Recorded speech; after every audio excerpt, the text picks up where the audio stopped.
हाय आज हूँ शेर करीश तमारी साथे मगनी दाळनी कचोरी बनाववानी रेसिपी। तो अहींया मगनी दाळ लई लीधी छे आ रीते। अहींया एक कप में भी थोड़ी ओछी लीधी छे। हवे आपणे एने पलाळ दईशुं 2 कलाक माटे। हवे 2 पानी आपणे धोई लईशुं पहेला एने अने पछी पलाળી लईशुं। पानी एड करीने पलाળી दईशुं। 2 થી 3 कलाक पलळवा दईशुं। आ तो 1 થી 2 कलाक थई गया छे। आपणी मगनी दाळ सारी रीते पलળી गई छे। જોઈ શકો છો આ રીતે દાળ એકદમ સરસ પલળી ગયો છે। હવે એને આપણે કોરી કરીને પીસી લઈશું પાણીમાંથી કાઢીને। હવે આપણે એને પીસી લેવાની છે પણ અચકચરી પીસવાની છે। આપણે અચકચરી પીસવાની છે। હવે આપણે પીસી લીધી છે આ રીતે। મિક્સરને રિવર્સ કરીને પીસવાની છે આ રીતે। આપણે એક મસાલો કરી લઈશું। એમાં થોડી હળદર, અડધી ચમચી લાલ મરચું, अर्धी चमची गरम मसालो, वाटेला मरिया अर्धी माही अर्धी चमची, 1 नानी चमची संचर पाउडर। संचर एड करी छे एटले मीठुं ओछुं एड करवानुं आपणे। 1 चमची धना जीरुं पाउडर। हवे मिक्स करी लईशुं आपणे बधुं। आ बधुं आपणे मिक्स करी लीधुं छे। स्टफिंग तैयार करीशुं। आगळ आपणे तेल लई लईशुं। हवे थोड़ुं गरम थवा दईशुं आपणे। तेल गरम थई गयुं छे। हवे जीरुं एड करीशुं। अहींया जीरुं एड कर्युं छे।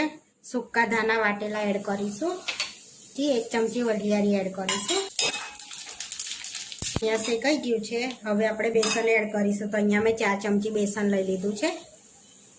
एने आपणे शेकी लेवानुं छे।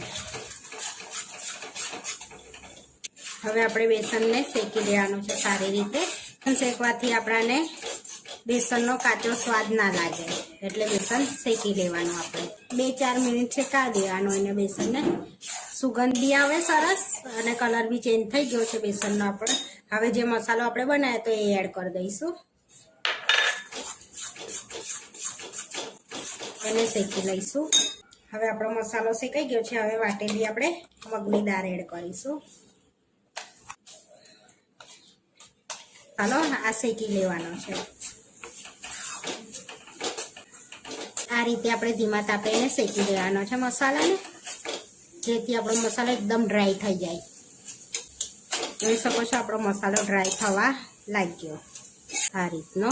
હવે આપણે હિંગ એડ કરવાની છે। તો આમાં 1 ચમચી પાણી લીધું છે। હવે એમાં હિંગ એડ કરીશું 1 નાની ચમચી અને મિક્સ કરી લઈશું અને મિક્સ કરીને આપણે એડ કરી દેવાનું છે આ રીતે। અને મિક્સ કરી લેવાની છે જેથી સ્વાદ આપણો સારો આવે, ટેસ્ટ સારો આવે ઉપર। હવે એમાં અડધી ચમચી આમચૂર પાવડર અને 1 મોટી ચમચી દળેલી ખાંડ। આમચૂર પાવડરને બેલેન્સ કરવા માટે દળેલી ખાંડ। અહીંયા આપણો મસાલો એકદમ ડ્રાય થઈ ગયો છે। હવે આપણે ગેસ બંધ કરી દઈશું।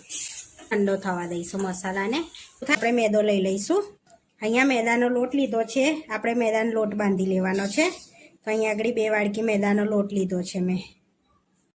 એમાં થોડુંક અડધી ચમચી જેવું મીઠું ને હાથેથી ક્રશ કરેલો થોડો અજમો અડધી ચમચી જેવો। આપણી કચોરી ખસ્તા બને એના માટે આપણે એમાં ઘી એડ કરવાનું છે। એડ કરીશું।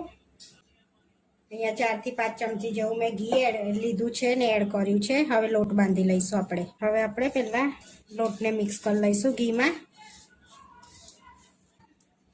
લોટ આ રીતનો એ થાય છે, બાઇન્ડ થાય છે એટલે આપણું ઘી બરાબર પડ્યું છે। હવે પાણી એડ કરીને આપણે લોટ બાંધી લઈશું।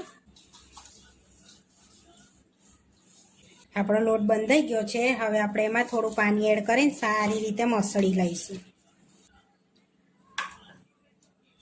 સ્મૂથ કરી દઈશું આપણે। જોઈ શકો છો આપણે એકદમ આમ મસળીને સ્મૂથ કરી દીધો છે આ રીતનો।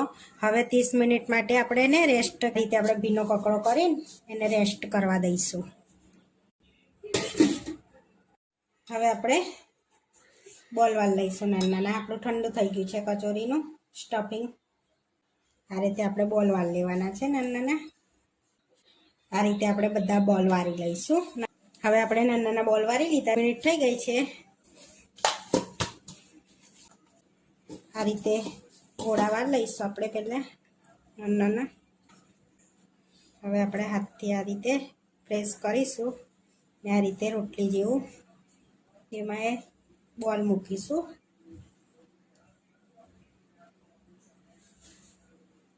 ને આ રીતે સીલ કરી લઈશું આપણે એને. જે હાથની મદદથી આપણે એને પ્રેસ કરીશું આ રીતે. બધી બાજુ પ્રેસ કરવાનું છે જેથી આપણું સ્ટફિંગ બધી બાજુ ભરાઈ જાય અંદર. આ રીતે આપણે કચોરી ભરી લેવાની છે. બંધ કરી લઈશું આપણે એને. આ રીતે આપણે બધી કચોરી ભરી લીધી છે. હવે તરી લઈશું. અહીંયા તરવા માટે મેં પહેલાં તેલ લઈ લીધું હતું. હવે તરવા આપણે મૂકી દઈશું બધી કચોરી.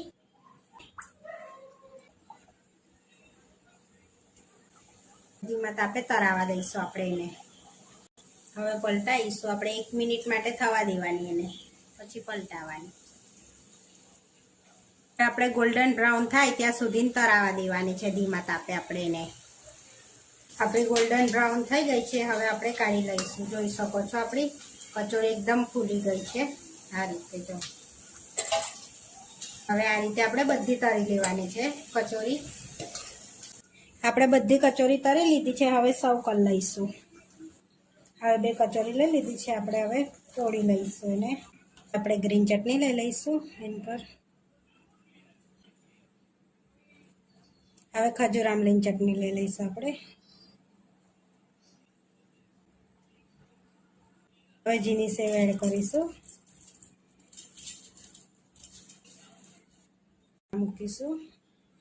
આપણી મગની દાળની કચોરી બનીને રેડી થઈ ગઈ છે. આવા વિડીયો જોવા માટે મારી ચેનલને સબસ્ક્રાઈબ કરો, લાઈક કરો અને શેર કરો. તમે જરૂરથી ટ્રાય કરો. ફરી મળીશું નવા વિડીયોમાં.